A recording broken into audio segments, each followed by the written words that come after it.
Hey everyone, welcome back. So the more and more I work in this world of video and photo, I find myself falling out of love with this art form. Just a little bit, but every day it's just a little bit more. And let's talk about that. As the years go on and the days tick by, I find myself taking more and more pictures, but not taking any photographs. So let me ask you guys a question. How do you spend your days? Do you spend your days doing the things that you actually love and remembering those things and capturing those moments?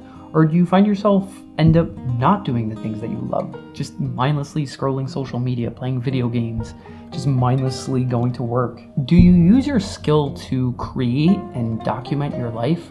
Or are you constantly just using your beautiful skill sets to work on client projects?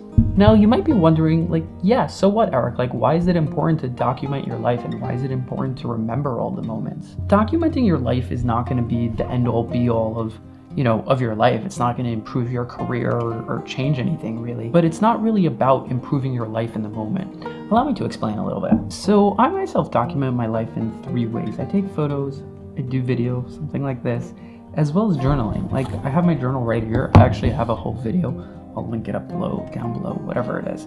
But you should definitely go check it out after you're done with this one. So when it comes to taking photographs, so not only do I focus on capturing photos digitally, but I also focus and spend my energy working with prints. I find that when you hold a physical photograph in your hand, or you bang a nail into the wall to hang it up in your home, I find that there's something, I don't know, there's something much more romantic about that, and just there's more life to it, and it's much more beautiful when you can hold a print or look at it in your home instead of having to dig through an archive to view what your life once was. So you might be asking me again, okay, Eric, yeah, what's the point? And my point is that maybe it's just my way of dealing with the ordinariness of life. Most people, I would say, probably document the big moments in your life. You document your birthdays, the holidays, the anniversaries, all the big things. You go on a big vacation, and yeah, we all document those things, but what about those random, cozy Sundays in the winter? You're just sitting at home.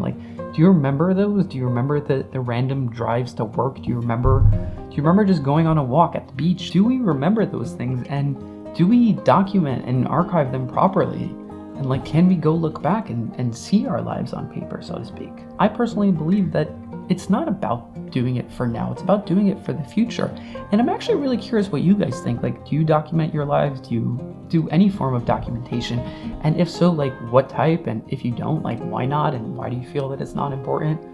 Personally, I think life is gonna move by pretty quickly, and I wanna live a life worth remembering, and the fact that I'm living that life, I also wanna be able to remember it. So that being said, go right, click the shutter. Peace, you guys.